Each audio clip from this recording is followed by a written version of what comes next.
Hello and welcome to Business Africa. I am Afolake Oyinloye. The top stories this week.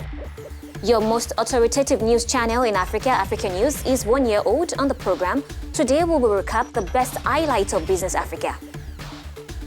Zimbabwe Bank may be compelled to accept livestock as collateral. South African authorities set to implement a new tax on sugary drinks.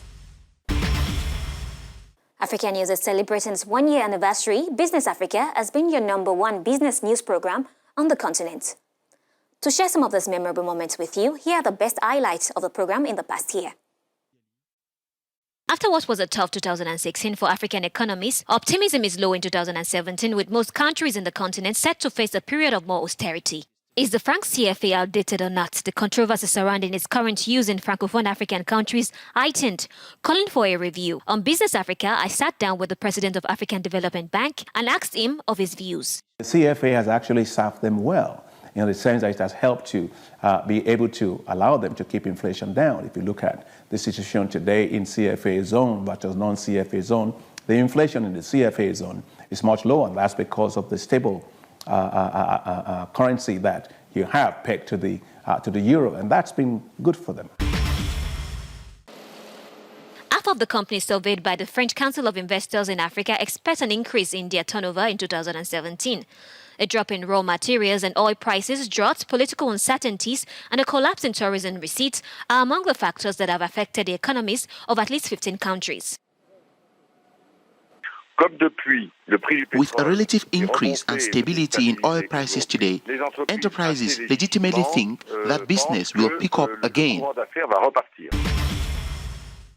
On the other hand, South Africa's already battered economy could be the worst affected by Britain's exit in Africa.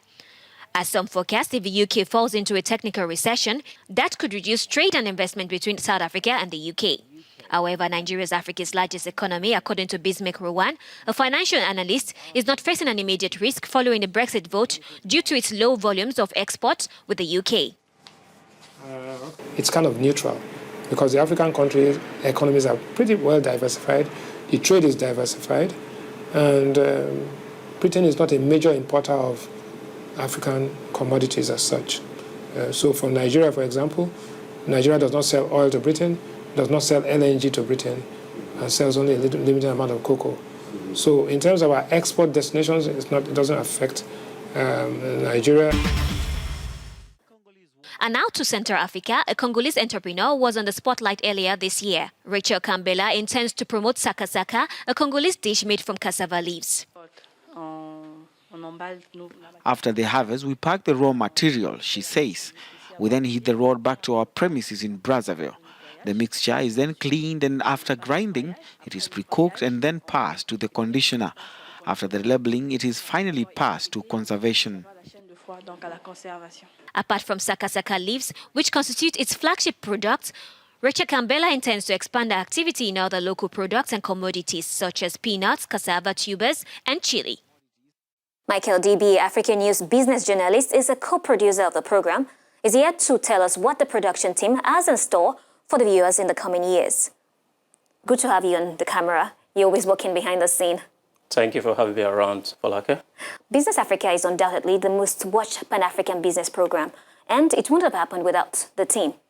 Yeah, that's well said, and you also understand that the program is done both in French and in English language. So we have both teams working together to make sure that this program comes to reality. And in looking at this, first of all, we start by looking at the best stories, that is, stories that actually have business ideas in Africa, relating to Africa, and also that are globally. Now, also in looking at this story, we make use of our correspondence, wide correspondence.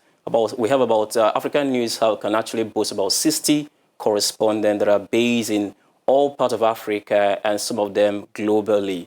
And also, after looking at the story, we think about the scripting of the story. We ensure that the scripts are well done and well edited. And also we look at the best voices, the best voice we have in the house to probably make sure that they voice the stories, and also ensure that they are edited so that our stories could actually have a better effect for our audience. I'm sure our viewers will be eager to know what to expect from the team in the coming days or in future? Yeah, definitely. 2016 and the year beyond actually holds so much valuable, projects for Africa. Now, definitely, we intend to widen our coverage. That's one important thing we intend to do for this year. And in doing that as well, we want to make sure that Business Africa is well represented, that our presence are felt in most of the Africa core business events, both in Africa continent and also globally. Now, we also intend to look at the slump in oil prices, which is actually affecting some of the African countries, oil-producing African countries. And also we intend to look at energy. Energy is a very vital sector that is probably harming economy in Africa. So renewable energy has actually been talked about, and experts feel there's a need for Africa to diversify and go into this kind of structure. And also we intend to look at CFA, that is the currency being used by French African countries. They've been clamoring for a change, for a review of the currency. Now, this is very, very important to them. So we intend to look at these issues. Now, what we're trying to do for the year is looking at a bigger picture in terms of business in Africa. Mike Adivier, thank you for coming on the program. Thank you, Folake, for having me around. Well, later on the program, we'll be taking you to Zimbabwe, where the cash flow situation has gotten worse, and livestock might be used as collateral for cash loans. You're watching Business Africa. We'll be right back.